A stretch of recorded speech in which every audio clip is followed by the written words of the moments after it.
Gen V Season 2, Episodes 1-3, Recap for Chance, Justice Never Forgets, H is for Human. Setting and context. Season 2 starts with a reset in tone and purpose. The world is still reeling from the end of Season 1. Marie Moreau, Emma Meyer, Jordan Lee and others had been imprisoned at Elmira and Godulkan. Andre Anderson's fate was unclear but heavily felt. With some time passed, the characters returned to a more centralized location, Godulkan University, under new leadership.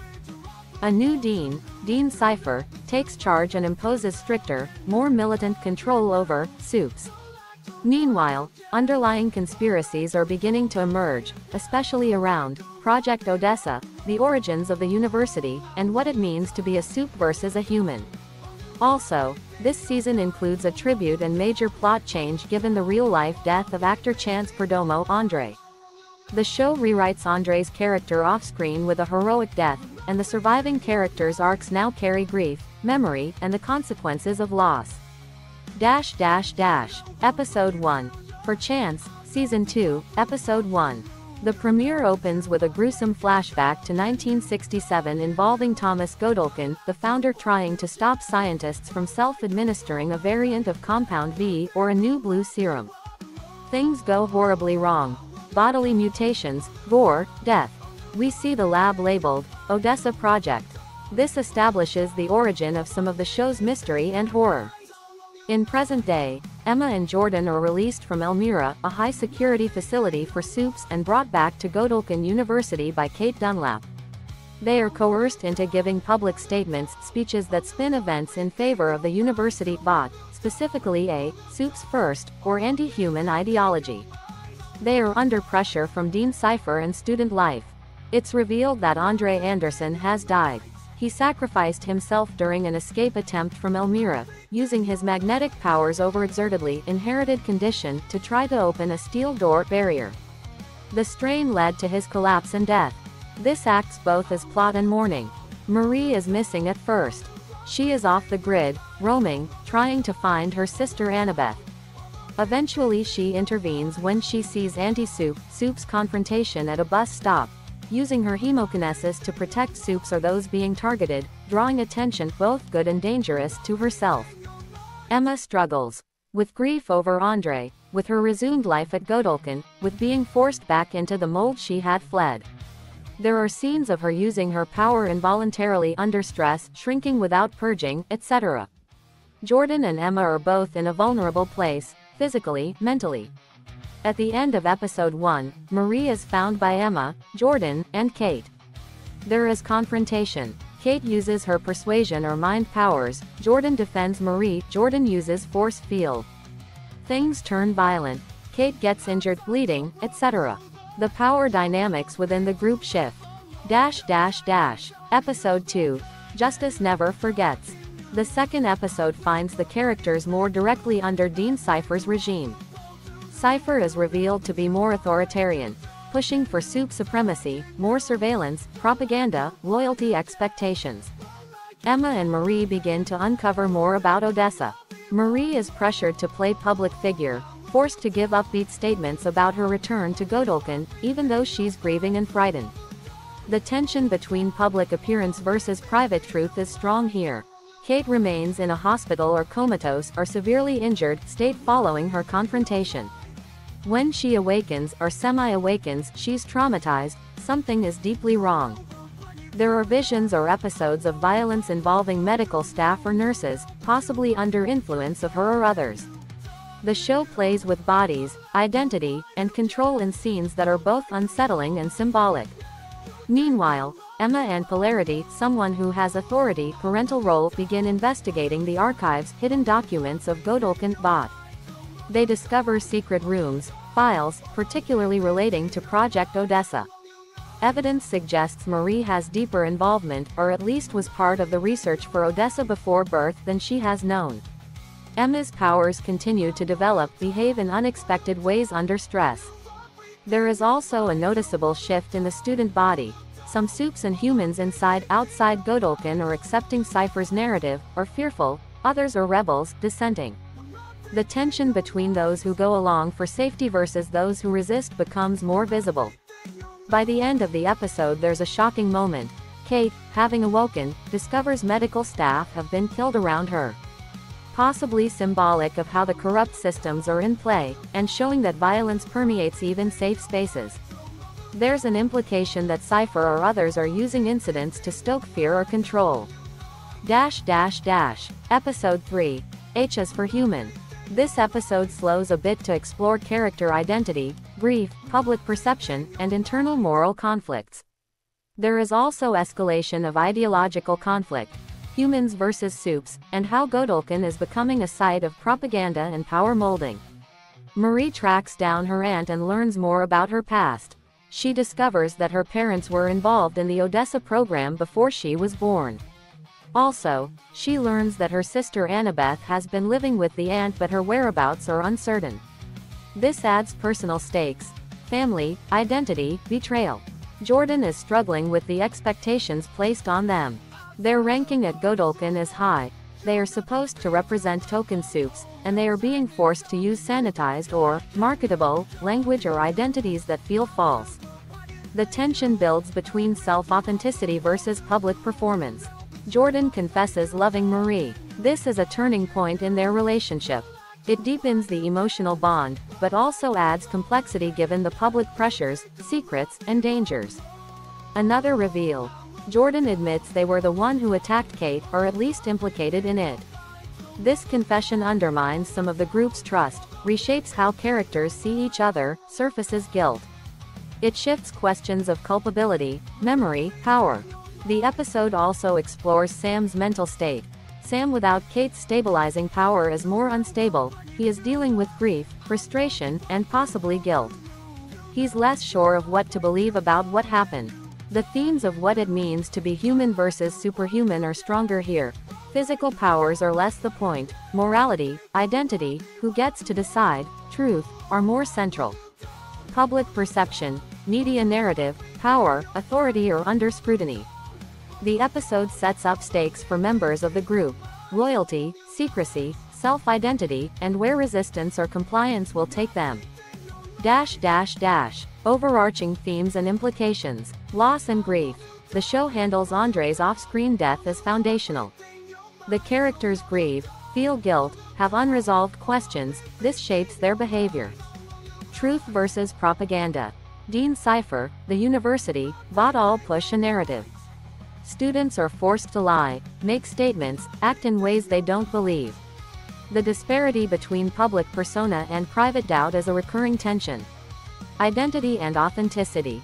Jordan's struggles, Emma's power changes, Marie's past, Kate's body, each is wrestling with who they are versus who others want them to be. Power and control, both through superpowers and through institutional force.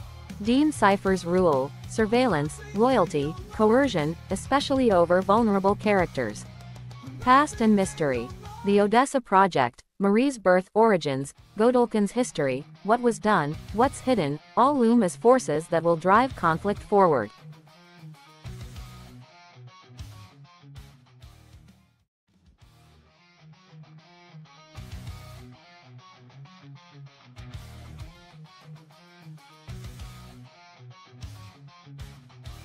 Gen V Season 2, Episode 4, Bags, Recap, Context and Setup. At the end of Episode 3, Jordan Lee had publicly confessed that they were the one who attacked Kate. That declaration throws the campus of Godulkan University into chaos. The media and Vought launch an immediate campaign to discredit Jordan and spin the narrative. Meanwhile, Cipher, the new dean, steps in, threatening to expel both Jordan and Marie unless they settle their dispute in a televised arena fight. He orders them to compete for the number, one ranking. Jordan and Marie resist the idea of a fight, but under the pressure of being sent back to Elmira, they reluctantly accept. Their friends Kate and Emma join them in a plan to expose Cipher's secrets and subvert the fight. Major beats and turning points. 1. Media and narrative warfare. The episode opens with the media machine in full swing. Firecracker and Vought twist the narrative. pushing the line that Jordan is a liar and that Kate was the victim, fabricating an entire lie about what happened to her.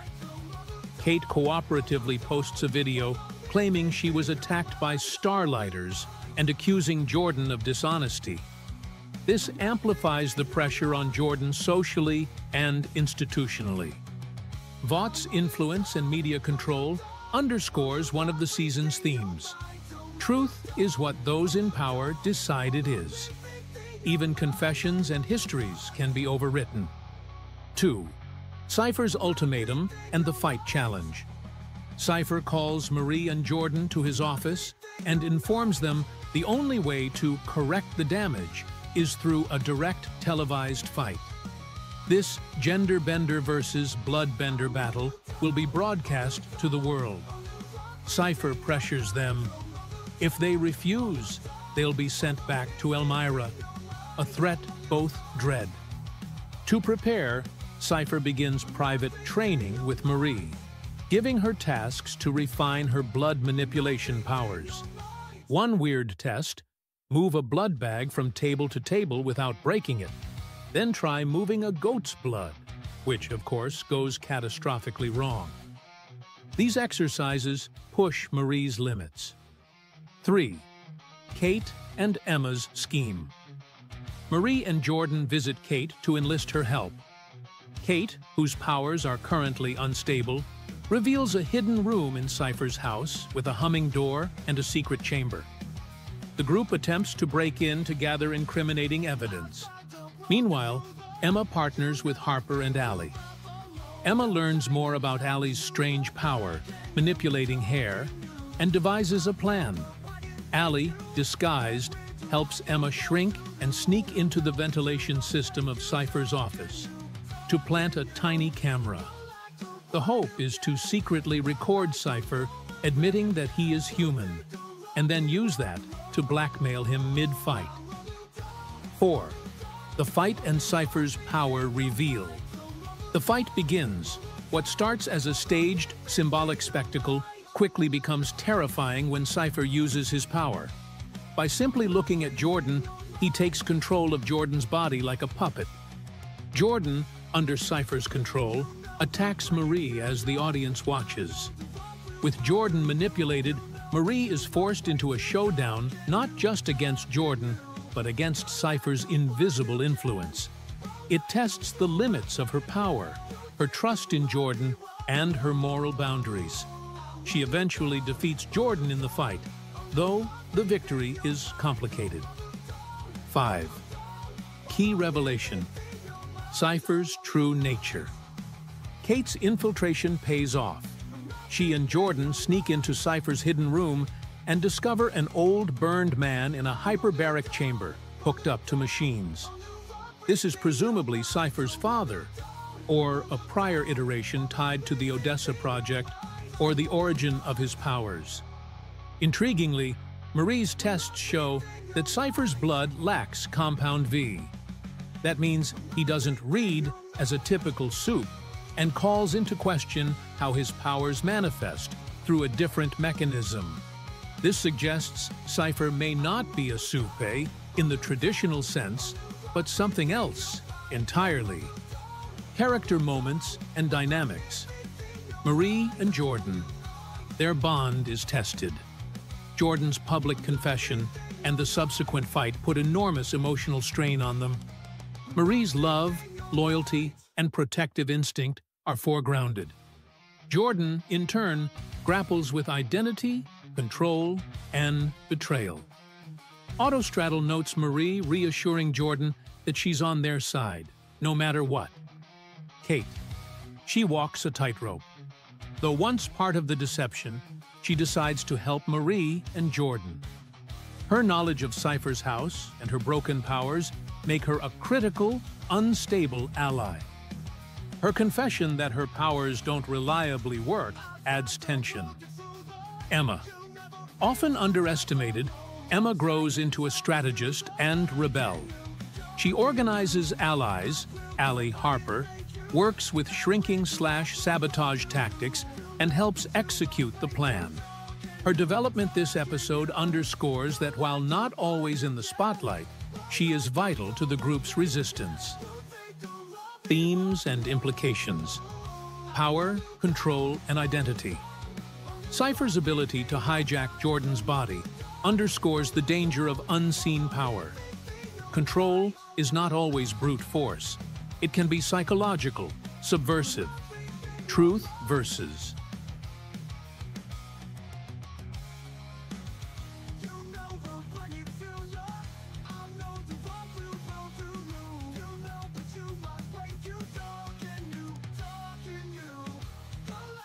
Gen V Season 2, Episode 5. Welcome to the Monster Club. Tentative title. Known confirmed elements. The fandom wiki lists Episode 5 in Season 2 as Welcome to the Monster Club. The show's season overview hints that the second season explores deeper conspiracies, secret programs from the 1960s, and that Marie is part of it. Also in news coverage, Sister Sage from The Boys makes an appearance in a cold open a month before the action, interacting with Cipher and a burn victim. That suggests crossover events or deeper connection to the larger universe. Plausible recap and thematic beats. Speculative, informed by patterns. Based on how episodes 1 through 4 build toward conflict, media warfare, Jordan and Marie's fight, Cipher's secret chamber, etc. Episode 5 likely does the following. 1. Aftermath of the fight. Tension in the fallout of the televised fight between Jordan and Marie. Audience reactions, votes, spin, and how Cipher and the administration respond. The group, Marie, Jordan, Emma, Kate, regroup and reassess their strategy to take on Cipher. 2. Deeper investigation. The students dig further into Cipher's hidden chambers or the mysterious hyperbaric chamber discovered earlier. They may try to decode clues from what Kate discovered, old burn victim, humming doors. Given the Monster Club title, perhaps there's a metaphorical or literal club secret society of supers with hidden powers, or a gathering of powerful supes behind the scenes. 3. Sister Sage / crossover intrusion. The presence of Sister Sage suggests her motives become more central. She possibly confronts Cipher or exerts influence over the secrets he guards. The crossover may reveal her role in Vault's power structure, or that she has been manipulating events at Godulkan. 4. Marie's identity and origins. Clues likely emerge showing Marie's deeper tie to the secret 1960s program mentioned in season summary. Perhaps someone references Project Odessa or hints that Marie was designed or selected. Marie may push her powers further under pressure, revealing new abilities or vulnerabilities. 5. Crisis / cliffhanger.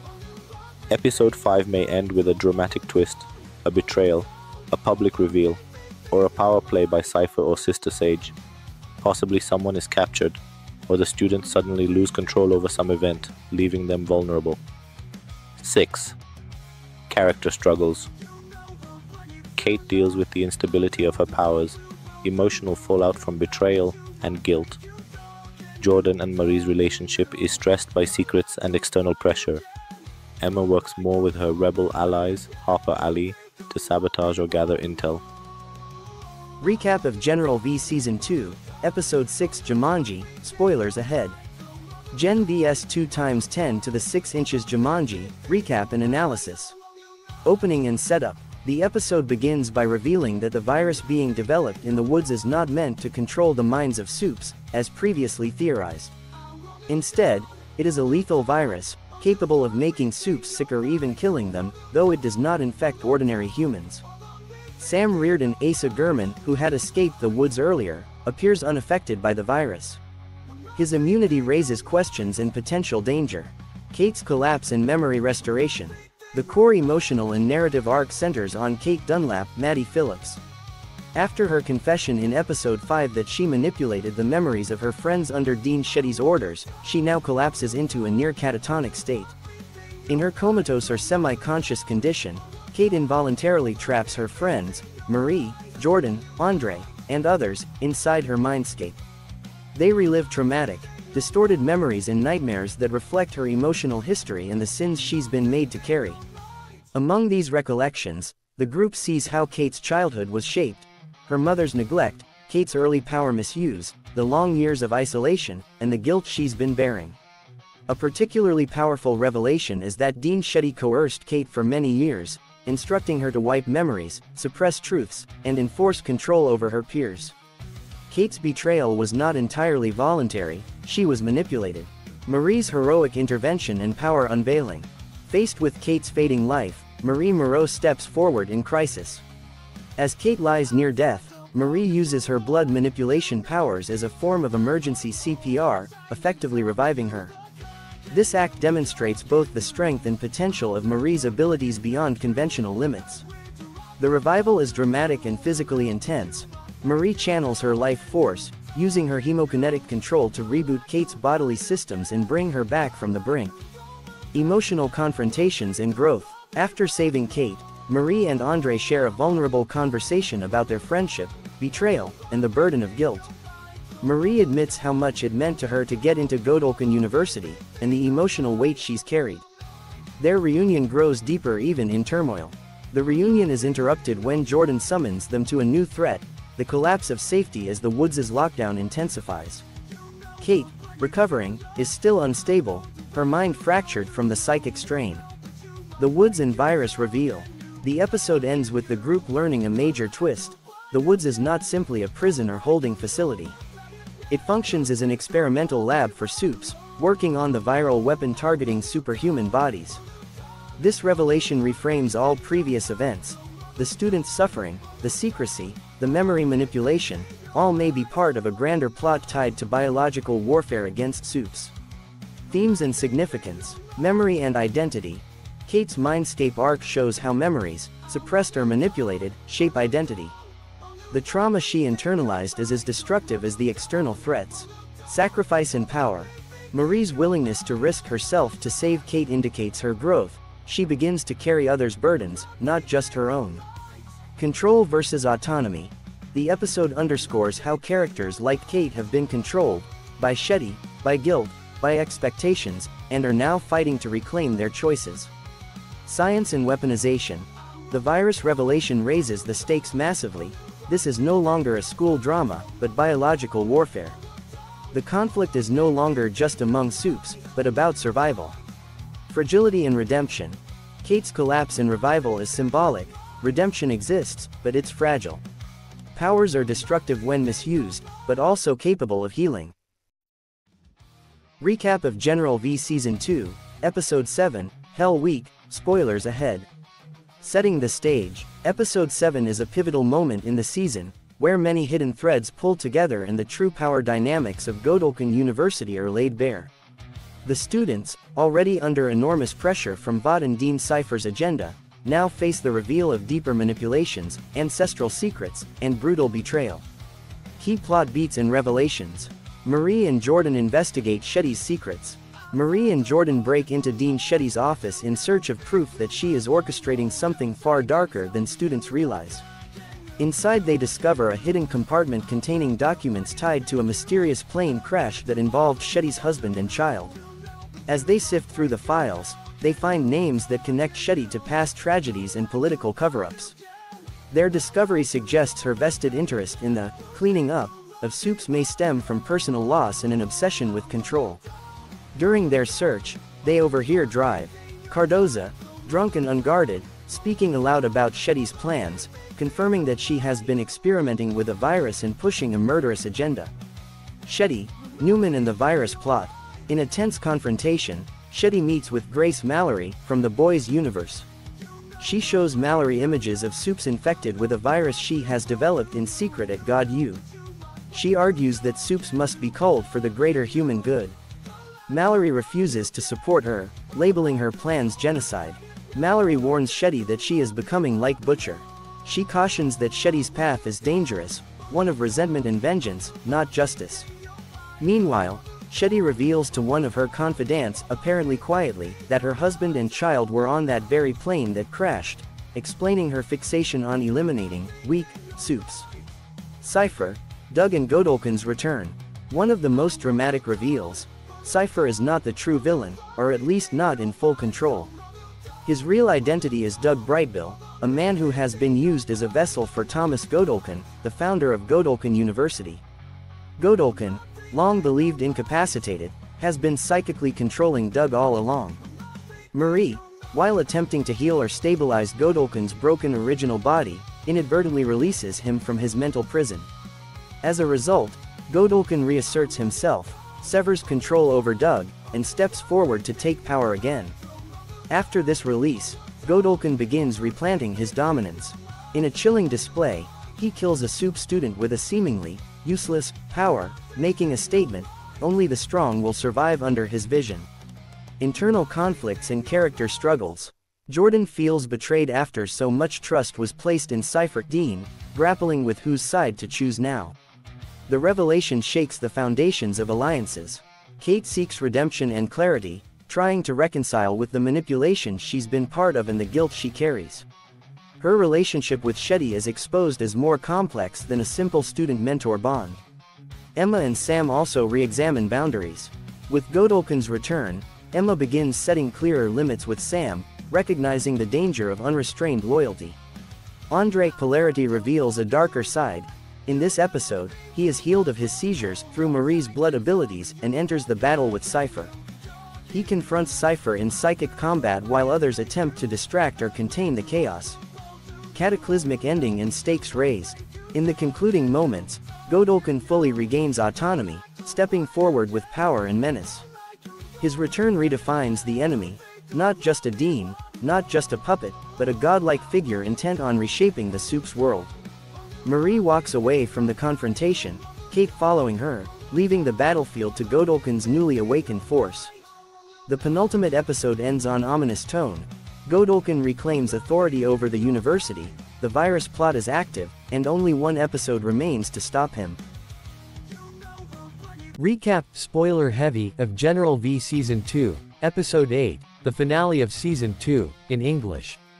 Basic setup. Episode title: The Guardians of Godulkan, Season 2, Episode 8, the 8th and final episode of the season. The season is set at Godulkan University, the super-powered college from the series, with major arcs involving Marie Moreau, Emma Meyer, Jordan Lee, and others returning from the horrors of Elmira. Season 2 introduces a new dean, a war brewing between humans and soups, and the reveal of a large conspiracy tied to the school. The season builds toward a major climax. The identity of the new dean, Cipher, is revealed to be the series founder Thomas Godulkan, and the finale wraps up multiple threads. Recap, plot summary. Opening and tension rising. The episode opens with the aftermath of the big reveal. Thomas Godulkan, believed to be incapacitated, is reborn through psychic control and bodily takeover. His plan: cull weaker soups at Godulkan University and reshape the future generation.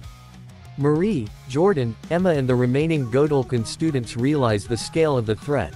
The new dean is orchestrating a purge under the guise of curriculum and empowerment. Confrontation on campus. At the university campus, students are gathered for what is framed as a graduation, or ascension, ceremony, but it turns out to be a trap. Godulkan uses the ceremony to identify soups he deems unworthy. There is a chilling sequence where a soup is forced to kill himself under Godulkan's orders, showing the cruelty and the stakes. Marie and her friends mount resistance. They attempt to physically confront the dean, free captured soups, and disrupt his plan. The big twist and power shift. Key reveal: the person known as Cipher is not what he seemed. He was a puppet body Doug controlled by Godulkan. Once Godulkan's original body is restored, he no longer needs the puppet, and the full magnitude of his plan is revealed. In the chaos, Godulkan starts walking across campus, selecting students to eliminate or force to fight each other, shifting from hidden threat to open war. Climactic confrontation and fallout. A massive fight unfolds. Students, faculty, and awakened soups clash. Marie shows new mastery of her powers, Jordan takes a stand, Emma steps up. The dean uses psychological and physical weapons. The episode ends on a cliffhanger. Godulkan remains at large, his purge underway, heroes are battered but alive. There's a major shift in power on campus, the guardianship of Godulkan has changed hands. The final scenes hint at broader war. Humans versus Supes, bots' secret agendas, mass casualties looming and the campus no longer safe. The season closes with both victory and defeat, setting up the next phase. Themes and key observations. Power and purity. Godulkan's plan embodies eugenic ideas, eliminating weak supes to create an elite. This mirrors real-world ethical nightmares, making the threat more than superpowered violence, it's ideological. Identity and rebirth. Many characters confront who they are. Marie embraces her leadership, Jordan comes into his power, Emma finds voice. Godulkan literally rebirths himself. Education as weapon. The university, a place meant for growth, becomes a battlefield and a factory for power. The show uses the campus setting to explore institutional corruption. Connection versus isolation. While students are linked through the SUP network, the finale emphasizes isolation, who will be chosen, who will be cast aside, and connection, who stands together. War and consequence. The episode pivots the series from college drama with supes to war with apocalyptic stakes. The finale doesn't promise neat ties, it promises chaos and change. My take, summary thoughts. This finale of General V Season 2 packs a punch. It redeems many of the season's earlier mysteries by delivering a big reveal, Godulkan's return, and a consequential finale that doesn't simply resolve but opens new trajectories. The tone shifts from confusion, betrayal and hidden agendas into open conflict. If you're doing a recap, focus on the reveal of Godulkan's identity and plan. The campus ceremony turned slaughterhouse. Marie, Jordan, Emma's growth and their stand. The closing war tone and broader implications for the world of the boys' universe. The episode may leave some threads hanging, as a finale often does, but that's part of its strength. It gives closure to some arcs while igniting the next. If you liked it, subscribe to my YouTube channel for more recaps like this.